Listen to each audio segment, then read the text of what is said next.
Boa noite, irmãos. Graça e a paz de nosso Senhor Jesus Cristo esteja contigo. Ontem nós tivemos uma noite maravilhosa, especial, e outras pessoas entendem que só cultuam um dia na semana. Então, como vieram ontem, hoje eles não vêm, né? Então, eu quero hoje, na semana retrasada, eu mostrei aqui a grandeza de Deus e a sua pequenez, a nossa insignificância em relação à sua criação. Domingo passado, o pastor Juarez falou do valor do homem, não é? O quanto você é precioso, o quanto você é importante. Então, num domingo eu acabei contigo, e no outro, o pastor Juarez veio e consolou, não é? Então, essa palavra, irmãos, é assim: a mesma palavra que exorta é a mesma palavra que consola. A mesma palavra que fere é a mesma palavra que cura. A mesma palavra que confronta é a mesma palavra que traz esperança. Então hoje eu quero mais uma vez, quero ser breve hoje, te mostrar que essa palavra nos mostra tanto a nossa insignificância como também o nosso valor, que mostra tanto a nossa força como também a nossa fraqueza. E assim Deus nos fez. Então, Salmos capítulo 77, versículo 13, o salmista diz assim: o teu caminho, ó Deus, está no santuário. Quem é Deus tão grande como nosso Deus? Então ele pergunta: como é grande? Quem é como nosso Deus em sua grandeza? Versículo 14: tu és o Deus que fazes maravilhas. Tu fizeste notória a tua força entre os povos. Com o teu braço remiste o teu povo, os filhos de Jacó e de José. As águas te viram, Deus. As águas te viram e tremeram. Os abismos também se abalaram. As nuvens lançaram água, os céus deram som, as tuas flechas correram de uma para outra parte. A voz do teu trovão estava no céu, os relâmpagos iluminaram o mundo, a terra se abalou e tremeu. O teu caminho é no mar, e as tuas veredas nas águas grandes, e os teus passos não são conhecidos. Então você veja que ele está contemplando a grandeza de Deus, e ele expressa diante daquilo que ele percebe, daquilo que ele vê. Então, nesse tempo não existia nenhuma tecnologia. Então ele começa falando das maravilhas do Senhor, daquilo que ele vê, a força de Deus entre os povos. Quando Deus vence uma guerra, milhares com 300 homens. Quando Deus levanta uma criança para vencer gigantes. Ele diz: as águas te viram, águas grandes, se referindo à grandeza do mar. Ele diz: o teu caminho é no mar, dizendo que o caminho de Deus não são os nossos caminhos. Então ele reconhece a grandeza de Deus. Ele fala de relâmpagos, de trovões que iluminam o mundo, a terra quando treme, terremotos. Então ele percebe nisso a grandeza de Deus. E ele termina dizendo assim: os teus passos não são conhecidos. E até hoje, queridos, nós não conhecemos Deus. Nós não conhecemos a grandeza de Deus. nós não conhecemos a glória de Deus, porque Ele é muito maior do que nós imaginamos, Ele é muito maior do que pensamos.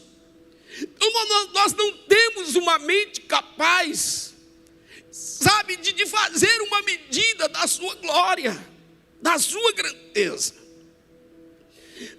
Lá em Salmos capítulo 8, versículo 1, ele diz: ó Senhor, Senhor nosso, quão admirável é o teu nome em toda a terra, pois puseste a tua glória sobre os céus. Versículo 3, ele diz: quando vejo os teus céus, obra dos teus dedos.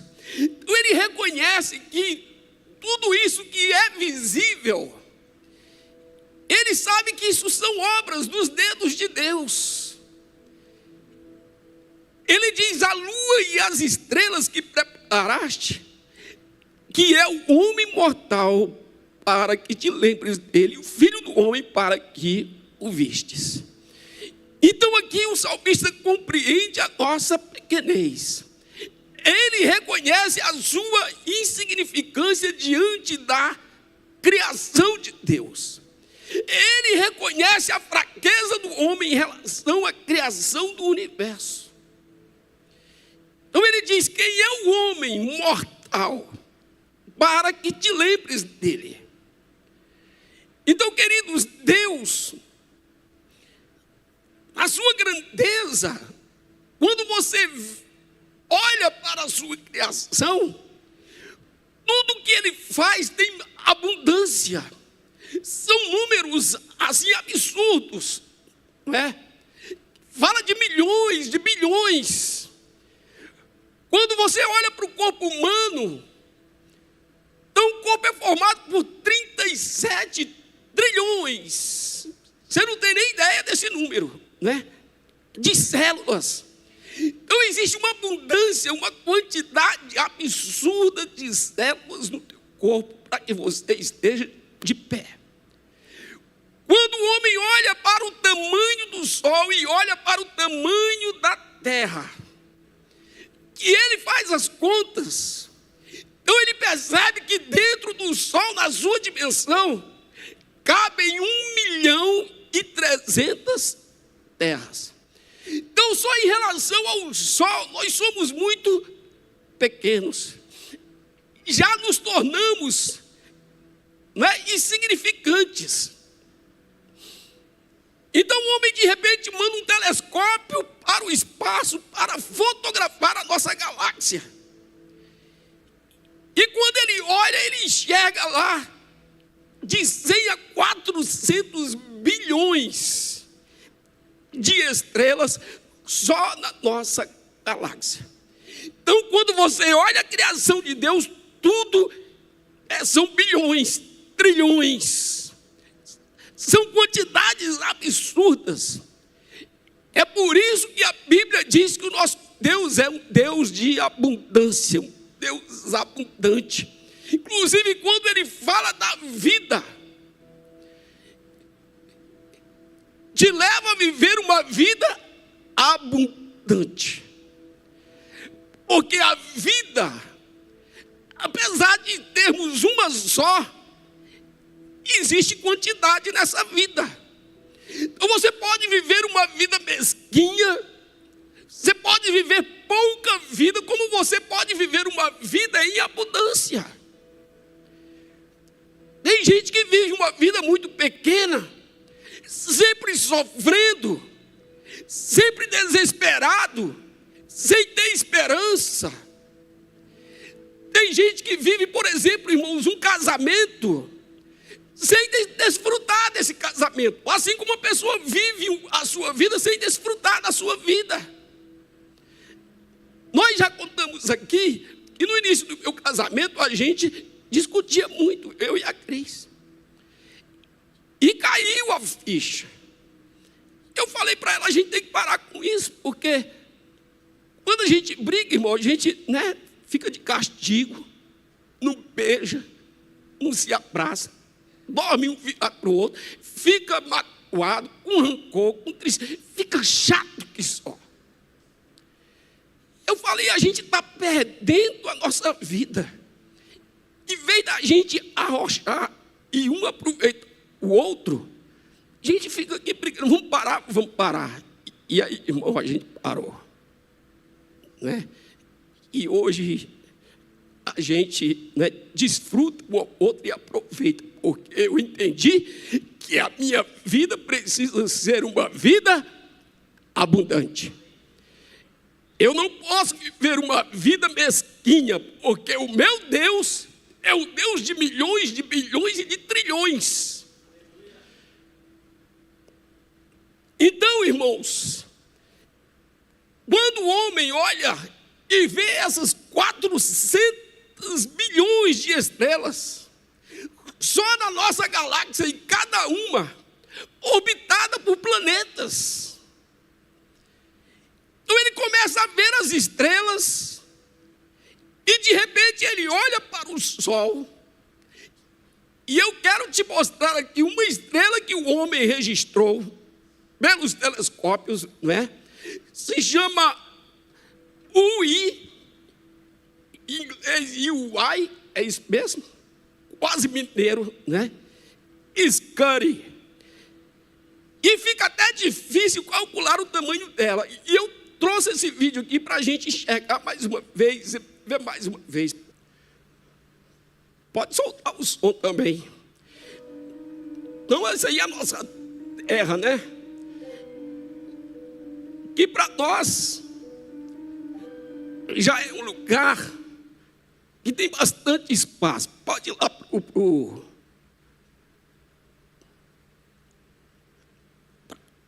gente ganha tempo. 3, né? Tá ótimo. Então, aí, ó, se a UI fosse do tamanho de um campo de futebol, o Sol teria 7 centímetros, um pouco maior que uma de golfe. Olha aí.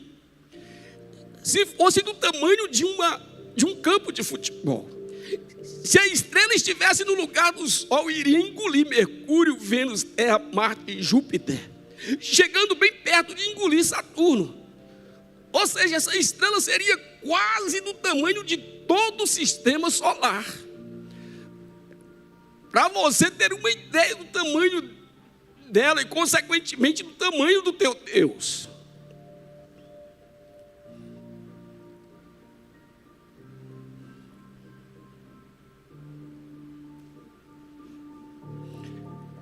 Saturno está quase 1 bilhão e 5 milhões de quilômetros distante do Sol. Só para você ter uma ideia, não é grandeza. Então, estando em Saturno, essa seria a visão de UI.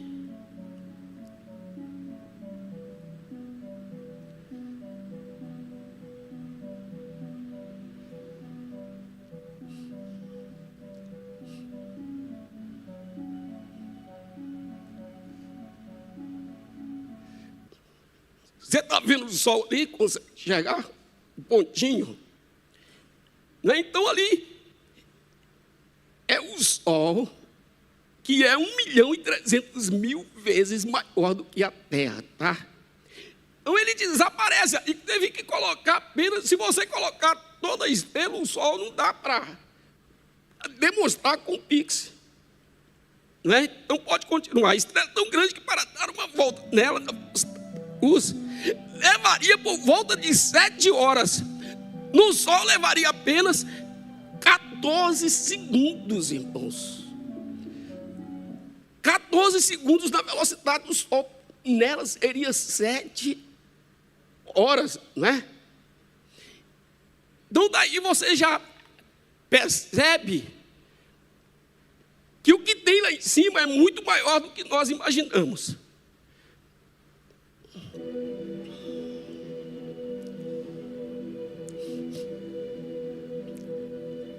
O UI perde massa constantemente. Estima-se que ela já perdeu quase a metade do que tinha. Ali só está a metade da estrela, hein?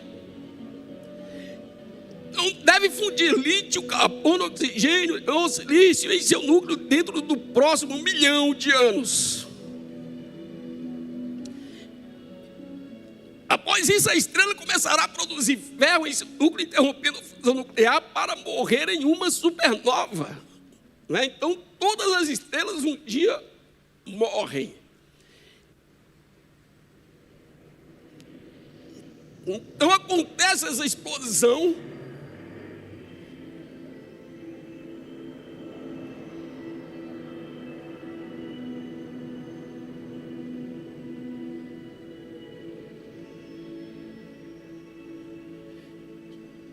E a estrela vai se transformar no buraco negro ou uma estrela de nêutrons, dependendo da quantidade de massa que irá perder antes de morrer. Olha só que lindo, né?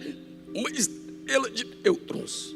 Então, os elementos da vida são criados no núcleo das estrelas, como o oxigênio que respiramos, o cálcio de nossos ossos, o ferro em nosso sangue, o nitrogênio em nosso DNA.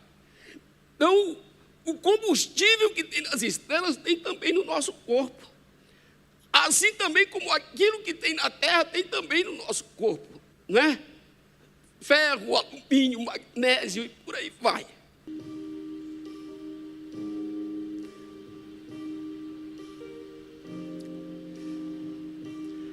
Após a morte de uma estrela, principalmente uma muito grande, muitos elementos criados em seu núcleo são espalhados pelo universo. Há tantas estrelas no universo que ocorre uma supernova a cada segundo. A cada segundo acontece uma explosão de umas estrelas. Elas morrem para que os elementos da vida possam surgir. Então, irmãos, tem tantas estrelas no céu que está dizendo aí que a cada segundo, cada segundo existe uma explosão dessa no universo por segundo. Proclamando o que, irmãos? A glória de Deus e o nascimento da vida. Porque a morte das estrelas gera vida para novas estrelas. Então, esse é o princípio que Deus criou da existência. Para se viver, precisa morrer. Então não foi diferente com a vinda do próprio Deus em nosso ambiente. Então o próprio Deus veio nos dizer: para viver, se precisa morrer. Por isso que existe um convite incansável no ministério de Jesus para que você morra. Porque se você não morrer, não tem como viver. E Paulo diz: se morremos com Cristo, com Ele também viveremos. Então por isso que uma pessoa vive infeliz. Mas um morto, irmãos, está morto para este mundo e vivo para Deus. Quando ele morre em Cristo, ele permite que a vida habite nele. E ele pode ter a vida de Cristo nele. Não é essa vida, né, que morre. Então a grandeza do universo mostra o que? A nossa fraqueza, a nossa pequenez, a nossa insignificância. É por isso que quando Paulo vai dar exemplos de nós, ele diz: nós somos vasos de barro. 2 Coríntios capítulo 4, versículo 6. 2 Coríntios 4, 6. Ele diz: porque Deus que disse que das trevas resplandece a luz, da morte resplandece a vida. É quem resplandeceu em nossos corações a luz chamada Cristo, para a iluminação do conhecimento da glória de Deus na face de Jesus Cristo. Olha, o maior presente que nós recebemos quando nós abraçamos a fé é essa revelação da glória de Deus. E quando nós reconhecemos a grandeza de Deus, automaticamente nós reconhecemos a nossa fraqueza, a nossa pequenez, e somos convencidos que somos dependentes dele, e que a vida é um milagre, e que cada dia é um milagre. Quando nós, irmãos, estamos vivos, confiamos na força do nosso braço, vivemos um casamento infeliz porque somos cheios de orgulhos, soberba, nos achamos alguma coisa, não congregamos porque achamos que não precisamos congregar, não necessitamos de Deus, porque o salário é capaz de te dar segurança. Então o maior presente que nós recebemos quando nós nos convertemos é essa revelação que Paulo diz: iluminação do conhecimento da glória de Deus na face de Jesus Cristo. Versículo 7 ele diz: temos, porém, este tesouro, Cristo, em vasos de barro, para que a excelência do poder seja de Deus e não de nós. Então, vaso, irmãos, fala de fragilidade, de coisas em valor. É a Escritura que está dizendo isso. Eu sou oleiro, já trabalhei muito tempo fazendo vasos de barro. E eu te garanto, ninguém fica rico fabricando vasos de barro. Porque vaso de barro não tem valor, o trem é barato. E dá muito trabalho. Hoje se existem os tornos elétricos, mas no meu tempo não tinha. Não é? Era tudo manual. Tinha uma roda grande, a gente sentava no banquinho, tinha uma outra roda pequena em cima e tinha que rodar com o pé. E enquanto rodava, fazia aqui a peça. E depois tinha que queimar. E a queima demorava um dia inteiro, começava de manhã cedo, 7 horas. E o dia inteiro varava à noite. 3 horas da madrugada é a hora que o fogo tem que atingir 800 graus. 5 horas da manhã, 6 horas da manhã, as peças têm que estar incandescentes. Na hora que ela fica incandescente, é o momento em que ela, de fato, se transformou em cerâmica. Então, lá pelas 9, 10 horas da manhã, a gente vai abaixando o fogo até meio-dia. Porque nem pode aumentar rápido e nem pode diminuir rápido. Tem que ser um processo, passo a passo, lentamente. Eu enchi um caminhão de vasos de barro, levava para aquela chácara ali de Taguatinga, vendia e saía quebrado. Porque vaso não tem valor, esses vasos. Não sei que o cara faça alguma coisa nele extra que aumente um pouco o valor. Mas a Bíblia está dizendo que nós somos vasos de barro. Se você soltar um vaso aqui, irmãos, ele quebra. Por quê? Porque é frágil. E Paulo então traz essa consciência. Temos esse tesouro, Cristo, em nós, vasos de barro. Em 1 Coríntios capítulo 1, versículo 27, queria que você se preparasse emocionalmente. Porque aqui fala a respeito do nosso perfil. E não é nada legal. 1 Coríntios 1, 27 diz: mas Deus escolheu as coisas loucas deste mundo. Quem são as coisas loucas? Diga eu. Eu sou uma coisa louca. Para confundir as sábias. E Deus escolheu as coisas fracas. Quem são as coisas fracas que ele está falando? Nós, irmãos. Para confundir as fortes. E Deus escolheu as coisas vis. Quem é vil? É você, querido. E tu se achava, né?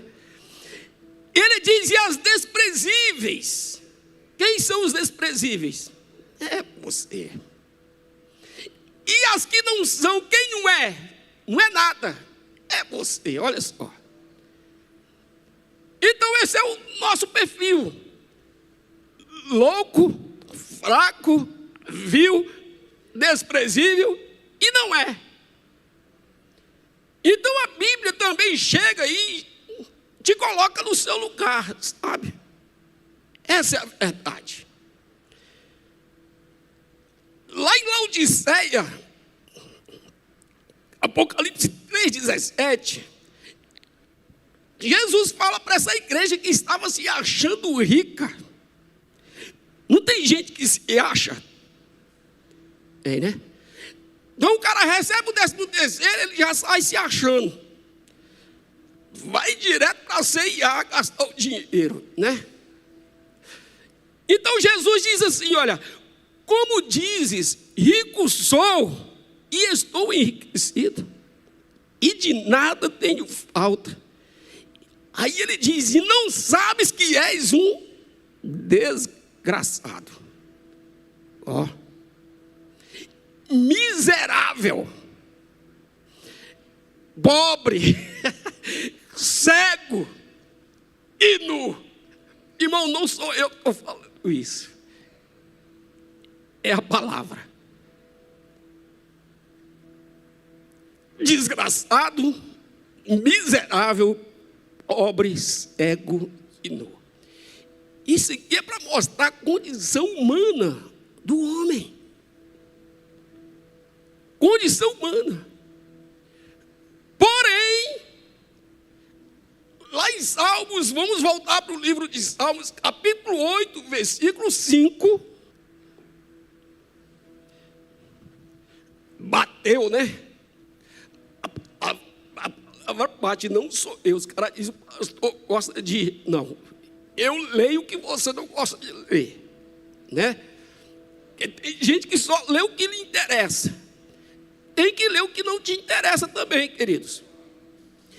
Salmos 8, versículo 5 diz, pois pouco menor o fizeste do que os anjos, e de glória e de honra o coroaste. Olha só, ao mesmo tempo que chama, né, de louco, desprezível, vil, inútil, né, miserável, nu, desgraçado, e vai por aí.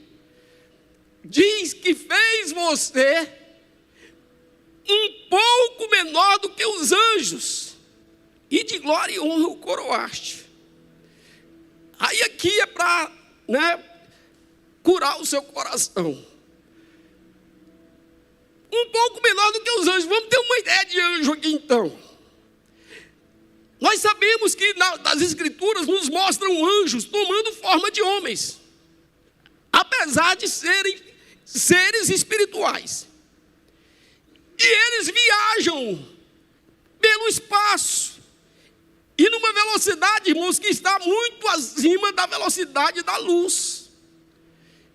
Claro, desconhecido por todos nós. Então Daniel capítulo 10, versículo 2. Daniel jejuava, que 21 dias ele estava jejuando. Diz assim, naqueles dias eu, Daniel, estive triste por 3 semanas. Alimento desejável não comi, nem carne, nem vinho entraram na minha boca, nem me ungi com unguento. Até que se cumpriram as 3 semanas.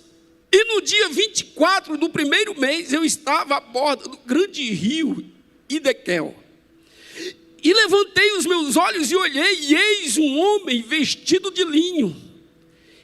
Aí ele começa a descrever o anjo, e os seus lombos cingidos de ouro fino de ufaz. Então, claro, ele começa a usar uma linguagem daquilo que ele conhece para tentar descrever o que ele está vendo. E o seu corpo era como berilo, e o seu rosto parecia um relâmpago, e os seus olhos como tochas de fogo. E os seus braços e os seus pés brilhavam como bronze polido. E a voz das suas palavras era como a voz de uma multidão. Isso aqui é um anjo. E o salmista está dizendo que Deus te fez um pouco menor do que os anjos. Versículo 7, ele diz: e só eu, Daniel, tive aquela visão. Os homens que estavam comigo não a viram. Contudo, caiu sobre eles um grande temor e fugiram, escondendo-se. Então, olha só, os anjos também têm esse poder de se revelar apenas a uma pessoa tendo 10 ou 30 ou 40 aqui. Então ele tem esse poder de nem todos poderem vê-lo, mas a quem ele quer que o veja. Mas os homens que estavam com Daniel, apesar de não terem visto o anjo, eles sentiram a presença desses anjos.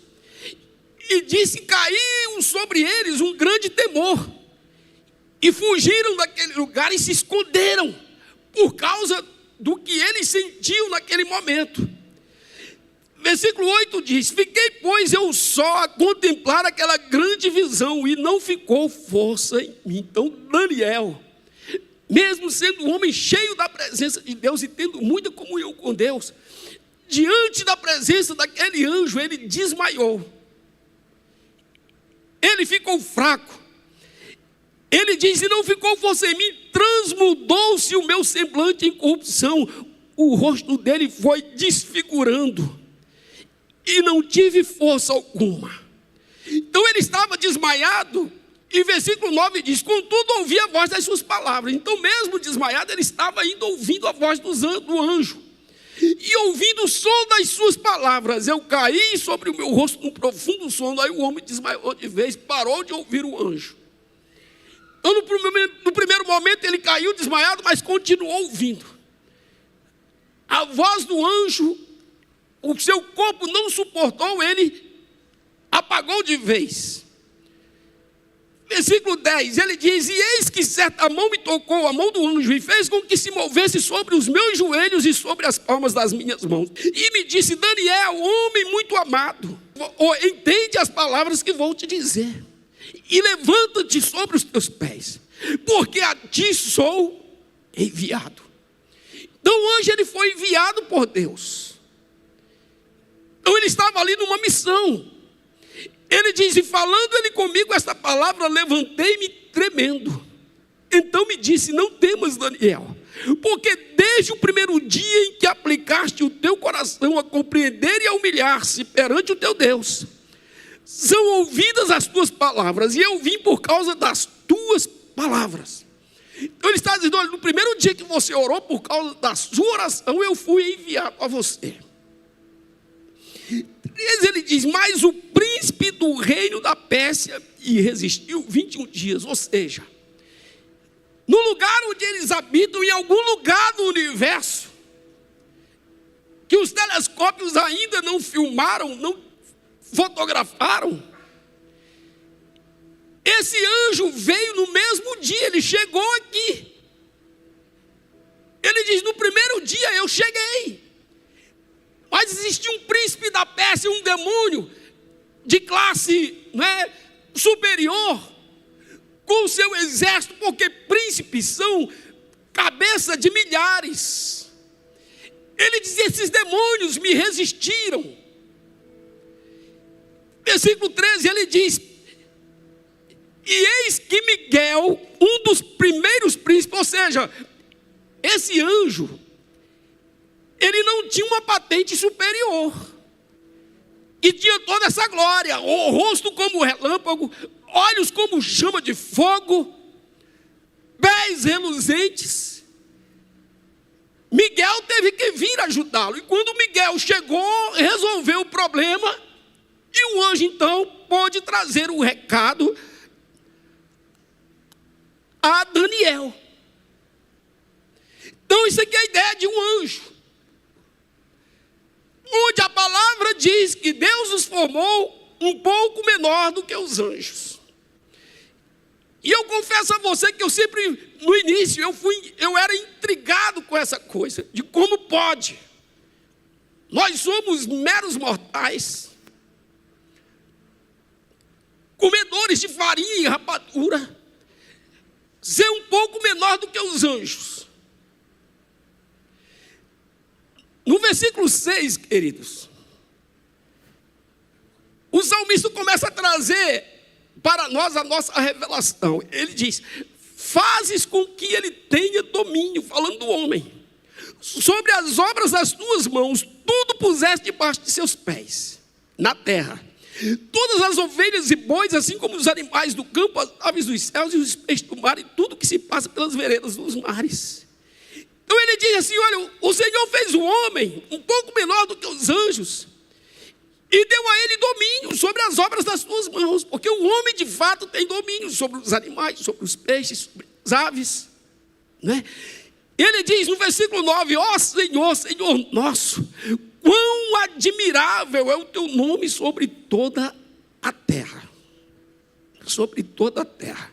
Então aqui, irmãos, apresenta Deus na sua grandeza, e está também apresentando um homem. Deixa eu te falar uma coisa. Deus um dia começou a ministrar isso no meu coração para que eu pudesse entender essa passagem. Fizeste o homem um pouco menor do que os anjos. E quando você tiver uma dúvida, se você não tiver resposta dos homens, peça ao Espírito Santo que ele vai te revelar. E Deus começou a me mostrar essas coisas. Você já viu que laboratórios usam ratos para fabricar vacina, estudar doenças? Tu sabe por quê, irmãos? Porque o rato é muito próximo da nossa genética. É quase um ser humano. Mas diz assim, diz que o nosso corpo é formado por 30 mil genes, e o rato também. Então as últimas notícias que nós recebemos, até 2005 dizia que nós somos diferentes do rato apenas 15%. 85% nós somos iguais aos ratos. Então, se testar no rato deu certo, dá certo em você. Não coma aquele veneno de rato não, que você morre. Se mata o rato, te mata também. Então o que dá certo para o rato, dá certo para você. 15%, mas hoje já se diz que é apenas 1%, queridos. Diz que de 30 mil genes, a gente só tem 300 genes diferentes do rato. Do chimpanzé, nós somos quase macaco. Por isso que o homem disse que nós viemos do macaco. É 0,4% de diferença. 99,6% somos iguais aos macacos. Agora eu te pergunto, essa diferença é pequena ou é grande? Aí eu te digo, é pequena e é grande. Não é verdade? Em genética é muito pequena. Mas a diferença pequena, ela é muito grande. E no dia que Deus me fez entender essas coisas, eu digo, agora eu entendi porque o Senhor nos fez um pouco menor do que os anjos. Porque se a minha diferença entre eu e o rato é pequena, mas é tão grande, então a mesma diferença entre os anjos e eu é pequena, mas é muito grande. Porque coisas pequenas para Deus, irmãos, são terrivelmente grandes. A gente nem consegue mensurar. Então você olha aí, 0,4% diferente de um macaco. Irmãos, como está longe de um macaco fabricar, sabe, um instrumento, uma nave, que vá para o espaço, que consiga fotografar uma galáxia, e que consiga enxergar essas coisas que nós vimos aqui. Está muito longe. O que faz essa diferença? 0,4%. Menos de 1%. O salmista não está errado. É nós que não entendemos certo. Então existe aí uma fusão de poder e de fraqueza.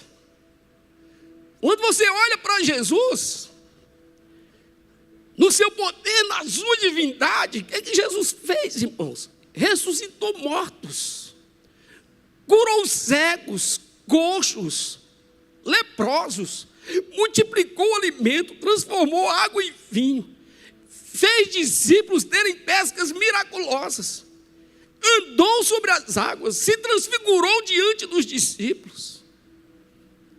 Quando ressuscitou, atravessou paredes. Esse é o poder de Jesus.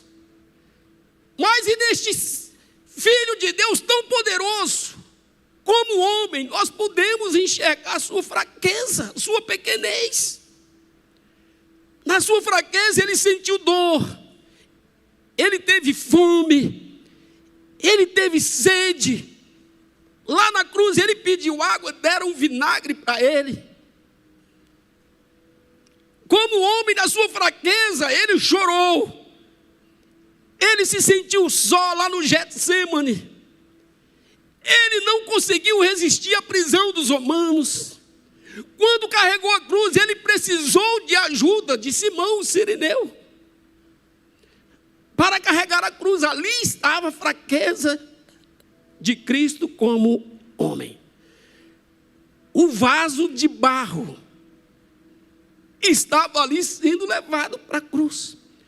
Por isso que diz, como ovelha muda, foi levado ao matadouro. Então em Jesus nós percebemos o poder e a fraqueza, a glória e o homem miserável, o santo e o pecador, no sentido de que carregou os nossos pecados. 2 Coríntios capítulo 12, versículo 10, Paulo diz assim: por isso sinto prazer nas fraquezas, porque como homem somos fracos. Sinto prazer nas injúrias, nas necessidades, nas perseguições, nas angústias por amor de Cristo. Porque quando estou fraco, então sou forte. Então na fraqueza nós somos fortes. Na insignificância nós temos poder no nome de Jesus. No corpo mortal que vivemos, carregamos a imortalidade, porque a ressurreição está conosco. Então, esse homem fraco, que um vírus pode matar, que uma bactéria pode matar, um ser invisível ao olho nu pode matá-lo. Nessa insignificância, Deus também te deu autoridade sobre potestades, principados, dominadores dos ares. Então, irmãos, nem Lúcifer, nem Satanás tem poder de te tocar, porque está escrito que é nascido de Deus, o diabo não lhe toca. Sabe por quê? Porque na sua fraqueza existe uma força, um poder. No vaso de barro que se quebra e que não tem valor, existe um tesouro que se chama Cristo, que é o Deus desse universo, que fez os mundos e que nos mostra uma estrela onde nós desaparecemos. Não podemos nem dizer como pó, porque pó ainda seria grande demais. Só que Deus, querido, não tem problema com grandeza. É por isso que toda a glória tem que ser dada a Ele. Ele não tem problemas em carregar glória, porque o mesmo Deus que fez essa coisa majestosa, inefável, não existem palavras para descrever, veio neste mundo invisível, se fez homem como um de nós, se dispôs à humilhação, e a Bíblia diz que ele humilhou a si mesmo, porque um Deus desse tamanho, descendo da sua glória, que se despede da sua glória e se faz homem, ele se humilhou. Ele ele se humilhou se fazendo um de nós. Então esse Deus não tem problema de ter glória. Quem tem problema com glória somos nós. Por isso que não podemos receber glória. É perigoso, irmãos. E dizer, poxa, pastor, que noite. É perigoso eu sair assim. Obrigado, irmão, né? Eu já sabia, já. Porque nós temos problemas com glória. Mas Deus não.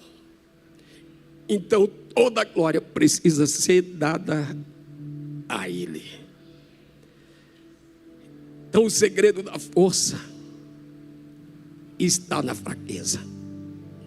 Repete comigo, diz: o segredo da força está na fraqueza. Na força nós nos tornamos soberbos. Na fraqueza nós nos tornamos dependentes.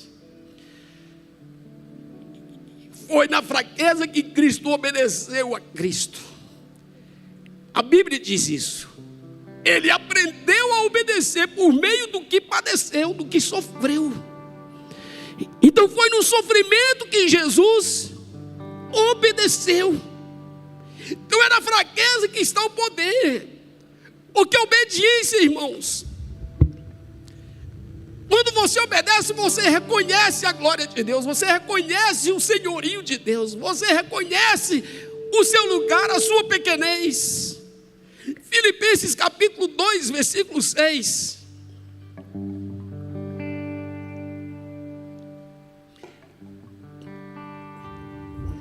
Sendo em forma de Deus, Jesus não teve por usurpação ser igual a Deus, mas esvaziou-se a si mesmo, tomando a forma de servo, fazendo-se semelhante aos homens, e achando da forma de homem, humilhou-se a si mesmo. Os homens não tinham poder de humilhá-lo, mas ele humilhou-se a si mesmo, sendo o quê? Obediente. Então Jesus, na sua fraqueza como homem, na sua fragilidade como ovelha. Por que a Bíblia chama ele de ovelha? Porque ovelha, irmão, não é predador. Ovelha não come ninguém, só capim, não briga com ninguém, não vence guerra nenhuma, não resiste a ninguém, a nada. Qualquer animal pode chegar e matar uma ovelha. Porque como ovelha, mostrando a nossa fragilidade. Então, na forma de Deus, poder, se fez semelhante aos homens, fraqueza, humilhou-se a si mesmo. Amém. Fica de pé, eu quero ler o último versículo para a gente fechar. Diz assim: eu te louvarei, porque de um modo assombroso e tão maravilhoso foi feito. Vamos repetir isso. Eu te louvarei, porque de modo assombroso. Não faz cara de assombroso aí, ó. É de modo assombroso e tão maravilhoso foi feito. Amém. Então o miserável, o fraco, o nu, o vaso de barro, o louco, foi feito de forma assombrosa e tão maravilhosa, porque foi feito pelas mãos do Criador. Ele diz: são as tuas obras, e a minha alma o sabe muito bem. Os meus ossos não te foram encobertos, quando no oculto fui feito e entretecido nas profundezas da terra. Os teus olhos viram meu corpo ainda informe, e no teu livro todas estas coisas foram escritas, as quais em continuação foram formadas, quando nem ainda uma delas havia. Amém? Você é fraco, você é forte, você é vil, mas carrega um tesouro. A força e a fraqueza estão em ti. Então escolha ser forte. Na sua fraqueza, obedeça. Tem gente que usa a sua fraqueza para se rebelar. Tem gente que usa a sua fraqueza para fofocar, para criticar, para magoar, para negligenciar. Tem gente que usa a sua fraqueza para não obedecer, para justificar.